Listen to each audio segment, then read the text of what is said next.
Hey guys, so I'm back to talk about Big CC Celebrity Bodyguard.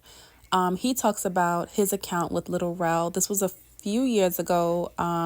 He said that he tagged Lil Rel in this story as well. That basically Lil Rel was, well, Big CC as well as some other guys.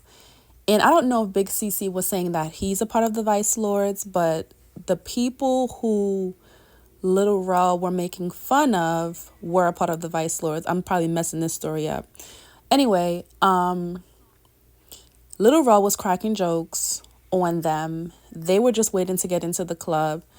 And he talks about the atmosphere. There's females around and things like that. Nobody wants to feel uncomfortable, of course. And Lil Rel, I'm on Big CC side with this. There was like this boy that used to kind of tease me in high school. I remember, kind of looked like this guy, and it was just for no reason at all. And I'm just kind of like, dude, you don't look all that great, so I don't know why why you have anything to say.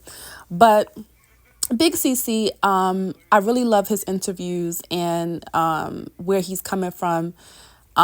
He seems to be like confident in himself, and just talks about the fact that, I mean, it's really just all about the fact that nobody wants to feel uncomfortable, to say nasty, mean things to them at the price of making you feel better about yourself. And that basically sounds like what Lil Rel was doing.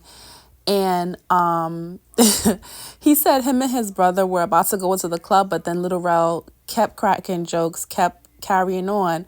So then they ended up turning around like, you know what, we gonna just roll him up real quick. So before they could even do anything, one of the Vice Lords came from behind because he was cracking jokes on the Vice Lord, and then the Vice Lord told him like, I don't crack jokes. And Big CC also says he doesn't like comedians, and I get that too, because it's like it always has to be at the expense of somebody else.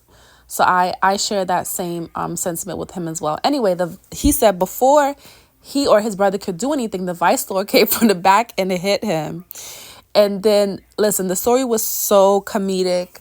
They whooped him to the point where he ended up in the street. And then one of them reversed the car and hit him with the car. So it was crazy. Not reverse the car and hit him with the car, too. That story was just really funny. What do you guys think?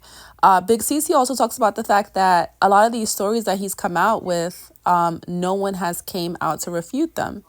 And I definitely believe him. Because I do think that comedians go too far too sometimes. What do you think? Do you think that he's telling the truth? Do you think that the Vice Lords went too far? If it is true, what do you think? Comment down below.